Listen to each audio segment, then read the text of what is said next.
프란치스코 교황이 불의에 분노하지 않으면 사람이 아니라고 말했습니다.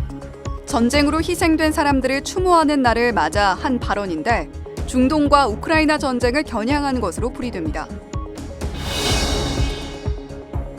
뇌병변 장애를 딛고 어려운 이웃을 위한 홍보와 후원 업무를 맡다 은퇴한 뒤에도 기부를 통해 나눔에 앞장서는 사람이 있습니다.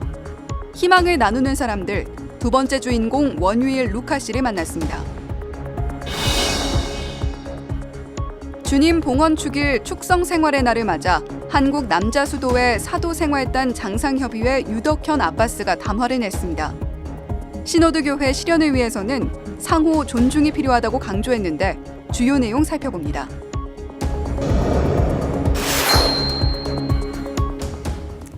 시청자 여러분 안녕하십니까? 2월 1일 목요일 CPBC 뉴스입니다. 바티칸 소식 첫 순서로 전해드립니다. 프란치스코 교황이 불의에 분노하지 않으면 사람이 아니라고 말했습니다.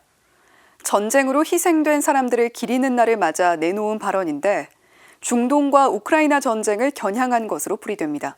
맹현균 기자가 보도합니다. 프란치스코 교황은 일반 아련에서 분노를 크게 두 사안에 빗대어 설명했습니다. 앞서 진행된 교리교육에서는 분노를 버려야 하는 이유를 짚었습니다. 미덕과 악덕을 주제로 교리교육을 하고 있는데 세계 곳곳에서 분노가 통제할 수 없을 정도로 커지는 경향이 있다는 것을 지적한 것입니다. 교황은 분노는 통제할 수 없을 정도로 커지는 경향이 있다며 우리는 적극적으로 평화와 화해를 추구하라는 부르심을 받았다고 말했습니다. 개개인의 분노 조절을 언급한 것이지만 평화를 추구하라는 발언에서 보듯 국제 정세를 고려한 발언으로도 해석할 수 있습니다. 교황은 때때로 분노는 끔찍한 악으로 작용하기도 하고 전쟁과 폭력의 근원이 되기도 한다고 말했습니다. 동시에 교황은 분노를 발산해야 한다고도 했습니다. 불의에 분개하지 않고 분노하지 않으면 그 사람은 인간이 아니라는 것을 의미한다고 강조했습니다.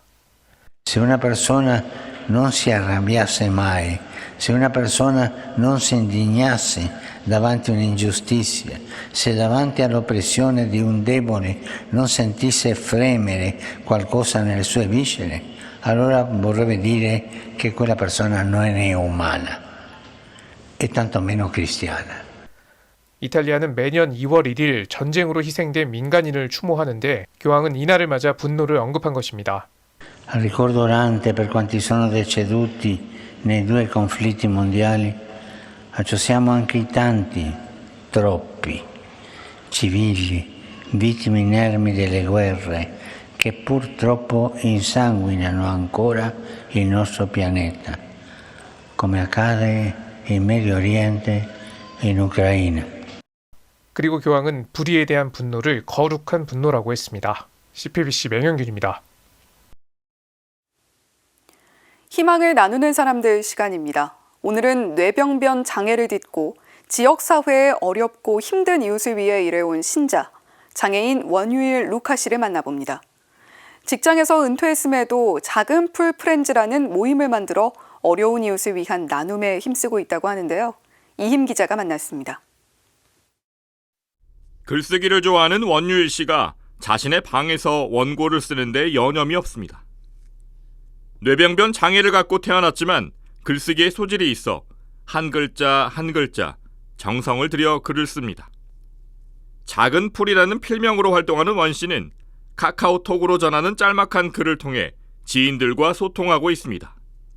그의 글에는 6살 때 아버지 등에 엎여 들었던 눈 밟는 소리, 외로움에 관한 단상, 언어에 관한 것 등 소소한 일상과 자신의 생각이 담겨 있습니다. 원 씨는 1997년 당시 원주교구장 김지석 주교의 배려로 원주가톨릭 종합사회복지관에서 일할 수 있었습니다. 지금도 그렇지만 20여 년 전엔 장애인이 취업하기란 하늘의 별 따기였습니다. 100군데 넘게 이력서를 냈지만 번번이 실패하자 천주교 신자인 지인이 주교님께 편지라도 써보라고 말해줬던 겁니다. 그때만 해도 컴퓨터가 보급되기 컴퓨터는 출력하기가 쉽지 않은데 그래야지 성장에서 난 5장이 싸서 편지를 보내세요. 그랬는데 지금님이 그거를 뭐 이거 너무 마음이 움직이셨나 보지. 김주교의 배려로 어엿한 직장인이 된 원 씨는 이듬해 하느님의 자녀로 거듭나게 됩니다. 원 씨가 천주교 신자가 되자 온 가족이 가톨릭으로 개종하기도 했습니다. 원주 가톨릭 종합사회복지관에서 그는 후원과 홍보 업무를 맡았고 2022년 말 은퇴하기까지 계속됐습니다. 원 씨의 재능은 지역사회의 어려운 이웃 그리고 장애인들에게 진심 어린 마음으로 다가가는데 빛을 발휘했습니다. 20년 이상 후원과 홍보 업무를 하면서 알게 된 이들이 평생지기 친구가 된 것은 주님의 사랑으로 여기고 있습니다. 그래서 지금은 이들과 함께 작은 풀 프렌즈를 결성해 스스로 나눔에 앞장서고 있습니다. 작은 풀 프렌즈는 지난해 12월 원주 가톨릭 종합사회복지관에 170만 원의 성금을 전달했습니다. 가족들과 농사를 지으며 살아가는 원 씨가 나눔을 실천하는 것은 자신이 받은 사랑을 전하기 위해서입니다. 일반 학교를 졸업하도록 이끈 아버지와 그를 걷도록 훈련시켜준 어머니, 그리고 도움을 준 이웃에 대한 보답인 겁니다. 기분은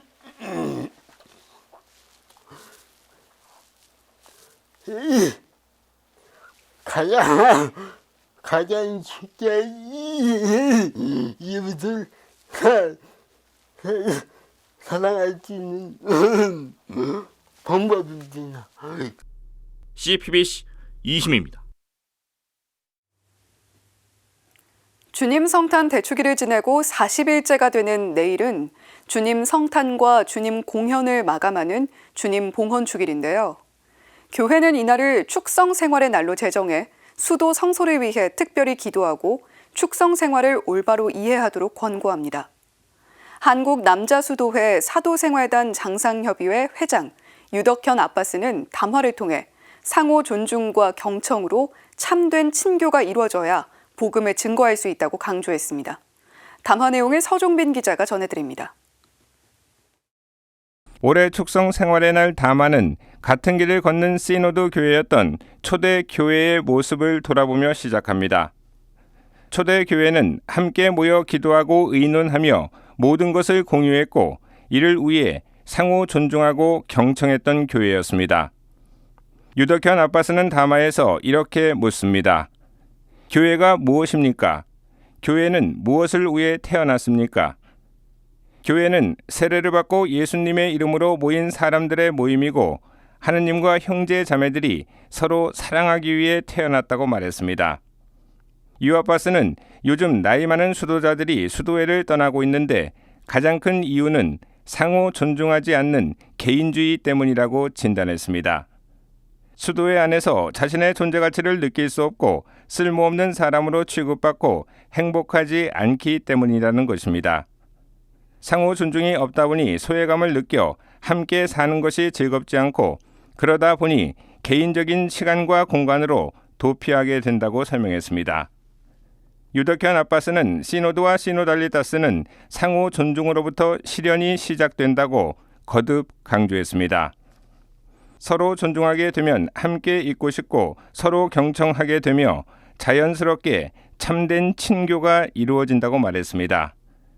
그러면서 올해는 축성 생활자들이 서로 지극히 존중해 그 사랑으로 시노드 교회와 시노달리다스 공동체를 만드는 행복한 시간이 되길 바란다고 기원했습니다. CPBC 서종빈입니다. 성경의 주요 말씀을 판화를 통해 그림으로 만날 수 있는 전시회가 열리고 있습니다.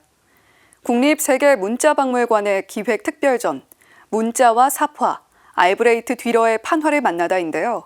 윤하정 기자가 다녀왔습니다. 16세기 독일 르네상스를 대표하는 알브레이트 뒤러.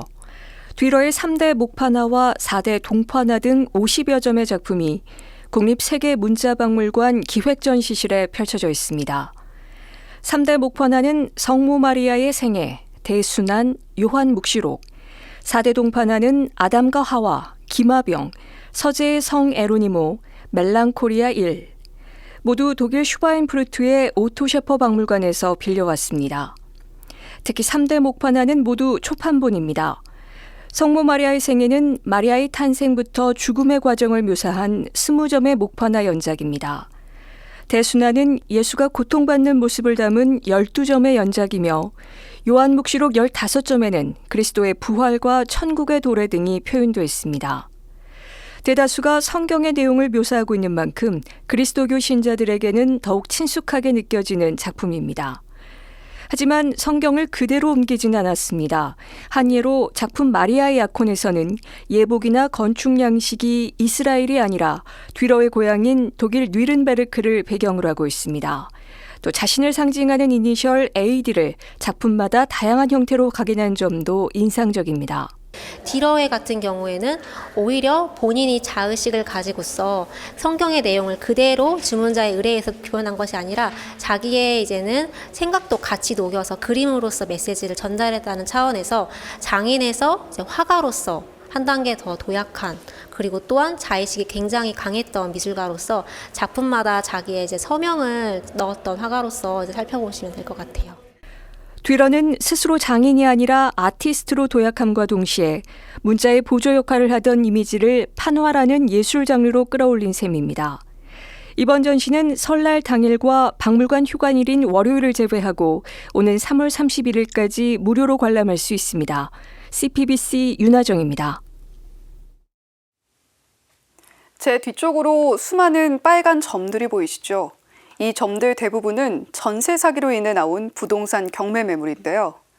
2022년 대규모 전세 사기 피해가 발생했던 서울 강서구 화곡동 그리고 부천 일대의 모습입니다. 피해자의 울분이 녹아있는 점 하나하나를 보며 일각에서는 지도에 피눈물이 흐른다라는 표현도 사용하고 있는데요. 피해자 지원을 위한 전세 사기 특별법이 있지만 피해를 인정받는 이들이 드물고 구제책 역시 실질적으로 피해를 보상하기엔 미흡하다는 지적이 끊이지 않습니다. 피해자 선구제 방안에 담은 법 개정안은 정치적인 이유로 여전히 법제사법위원회에서 계류되어 있는데요. 하루라도 빨리 피해자들의 눈물이 닦일 수 있는 노력이 시급해 보입니다. 이상으로 CPBC 뉴스를 마칩니다. 시청해주신 여러분 고맙습니다.